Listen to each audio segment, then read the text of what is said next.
छात्रों, नमो नमः। मैं डॉक्टर हरिनारायण उपाध्याय, आपका शिक्षक। विद्यार्थी ऑनलाइन पढ़ेंगे और बढ़ेंगे शैक्षिक चैनल पर हार्दिक स्वागत करता हूं। जैसा कि आप सबको ज्ञात है कि वर्तमान समय में हम लोगों का शैक्षणिक कार्य ऑनलाइन द्वारा संपन्न हो रहा है। उसी श्रृंखला में हम लोग समास का अध्ययन कर रहे थे। पूर्व की कक्षा में आपको मैंने कर्मधारय समास की परिभाषा क्या होती है, उसके उदाहरण मैंने बताया था। कुछ शेष उसका रह गया था। आज हम लोग इस कक्षा में उसका अध्ययन करेंगे। कर्मधारय समास, यहां पर मैंने लिखा है विग्रह पद, और यहां लिखा है समस्त पद, और यहां लिखा है हिंदी में अर्थ। मैं इस प्रकार से आपके अंदर भाव भरना चाहता हूं ताकि आप कर्मधारय समास को कभी भूलें ना। उसके लिए आपको एक विशेष शब्द पर बार बार प्रकाश डालने की आवश्यकता पड़ेगी, जिसको कहते हैं विशेषण। विशेषण किसे कहते हैं? जो किसी पद की विशेषता बताता है, किसी व्यक्ति की विशेषता बताता है, किसी वस्तु की विशेषता बताता है, वह पद विशेषण कहलाता है। और जिसकी विशेषता बताता है वह विशेष से कहलाता है। कर्मधारय समास में प्रमुख रूप से हम लोग विशेषण, विशेष, कभी उपमान की, कभी रूपक की, और कभी दोनों पदों में विशेषण का आना आवश्यक हो जाता है। कोई जरूरी नहीं है कि पूर्व पद में ही विशेषण आए, लेकिन प्रायः देखा जाता है कि पूर्व पद में ही विशेषण रहता है। दूसरा पद, जिसको हम उत्तर पद कहते हैं, वह प्रधान होता है। लेकिन कभी कभी ऐसा भी हो जाता है कि पूर्व पद में विशेषण ना आकर के उत्तर पद में विशेषण आ जाता है। हमें आपको इसकी पहचानने की आवश्यकता है। कैसे हम पहचान सकते हैं? आइए हम सबसे पहले एक समस्त पद दिया हुआ है, यहां पर चंद्रोज्ज्वला। चंद्रोज्ज्वला समस्त पद में है। अगर हम इसका संस्कृत में विग्रह करेंगे तो यह हो जाएगा चंद्रा इव उज्ज्वला, चंद्रमा के समान उज्ज्वल। तो यहां पर जो चंद्रमा आ रहा है यह उपमान के रूप में आ रहा है। किसके रूप में आ रहा है? उपमान के रूप में। उपमान हमेशा श्रेष्ठ होता है, इसीलिए उसको विशेषण के रूप में स्वीकार किया जाता है।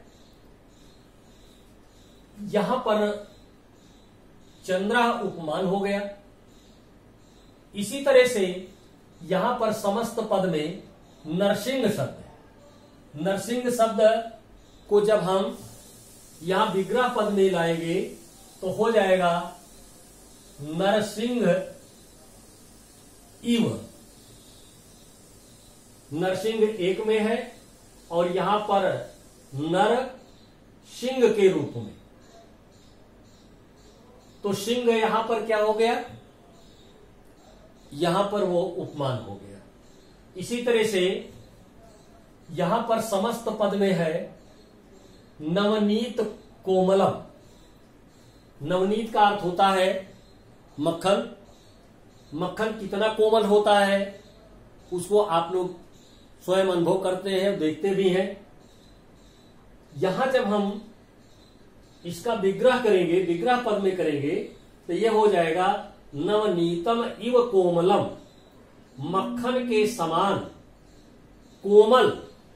मक्खन के समान कोमल का तात्पर्य हुआ कि यहां पर नवनीत जो है ये उपमान हो गया। जहां पर यू शब्द आ रहा है, आप देख ले यहां पर, जैसे विद्युत यू चंचला, यहां पर एक समस्त पद में यहां पर है विद्युत चंचला। यहां पर हमने उसका विग्रह किया है विग्रह पद में, तो विद्युत यहां पर उपमान हो जाएगा। इस तरह से इन उदाहरणों के माध्यम से अधरः पल्लव इव, यहां पर है अधर पल्लव समस्त पद में, और विग्रह करेंगे तो अधरः पल्लव इव हो जाएगा। यहां भी पल्लव शब्द जो है ये उपमान के रूप में आया है, क्योंकि अधर जो है ये अधर कहते हैं ओठ को। ओठ कैसे है? पल्लव की तरह, पल्लव इव। इसी प्रकार से रूपक के रूप में कुछ उदाहरण है, मैं आपको बताना चाहता हूं। जैसे यहां है कमल मुखम, ये एक में है, समस्त पद है। यहां कमल मुखम, इसका विग्रह करेंगे तो हो जाएगा कमलम एव मुखम। मुख ही कमल है, मुख ही कमल है। यहां मुख को ही कमल के रूप में स्वीकार किया जा रहा है और रूपक के रूप में इसका प्रयोग किया जा रहा है। इसलिए यहां पर कमल जो है ये रूपक के रूप में आया है, विशेषण है। इसी तरह से यहां पहले ना आकर के बाद में आ गया, जैसा कि मैंने आपको बताया कि कोई आवश्यक नहीं है, कभी कभी उत्तर पद में आ जाता है। यहां पर कर कमलम एक शब्द है जिसको कहते हैं समस्त पद। इसके हम विग्रह करेंगे तो करह एव कमलम, हाथ ही कमल है। अगर ऐसा कह देंगे तो यहां रूपक हो जाएगा, इसलिए यहां पर रूपक का संबंध हो जाएगा। कर्मधारय समास ही होगा, और कहीं कहीं दोनों पद विशेषण हो जाते हैं। यहां आप देखें पीत कृष्णा समस्त पद दिया गया है और यहां श्वेत कृष्णा समस्त पद दिया गया है। इसका अगर हम विग्रह करेंगे दोनों पदों को तो यहां पर हो जाएगा पीता च कृष्णा च। इसका अर्थ हुआ पीला और काला। इसका अर्थ हुआ श्वेत यानी सफेद और काला। ये दोनों विशेषण है, पीत भी विशेषण है, कृष्ण भी विशेषण है, श्वेत भी विशेषण है, कृष्ण भी विशेषण। इसलिए हमने शुरू से अपनी यात्रा प्रारंभ की थी कर्मधारय समास की, कि जिसमें पूर्व पद विशेषण होता है, उत्तर पद प्रधान होता है, विशेषण और विशेष्य का संबंध होता है, विशेषण विशेष्य का संबंध हो करके उपमेय उपमान का संबंध हो जाता है, रूपक का संबंध हो जाता है। इस प्रकार से आपको अपने मस्तिष्क में इस प्रकार से बसा लेना चाहिए, एकाग्रचित होकर के धारण कर लेना चाहिए कि कर्मधारय समास जब आएगा तो निश्चित रूप से विशेषण का प्रयोग होगा और प्रथम पद प्रधान होगा, पूर्व पद जिसको कहते हैं, पूर्व पद विशेषण होगा और उत्तर पद प्रधान हो जाएगा। लेकिन उसके लिए मानसिक रूप से आपको तैयार रहना पड़ेगा कि कहां कहां किस प्रकार का शब्द आ रहा है, कहां विशेषण के रूप में आ रहा है, कहां उपमान के रूप में आ रहा है, कहां रूपक के रूप में आ रहा है और कहां पर उभय पद विशेषण के रूप में आ रहा है।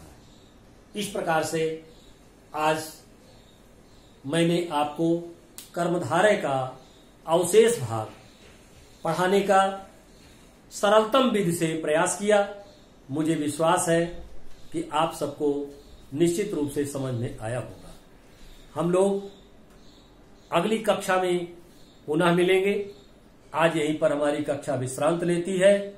तब तक के लिए आप सबको बहुत बहुत धन्यवाद।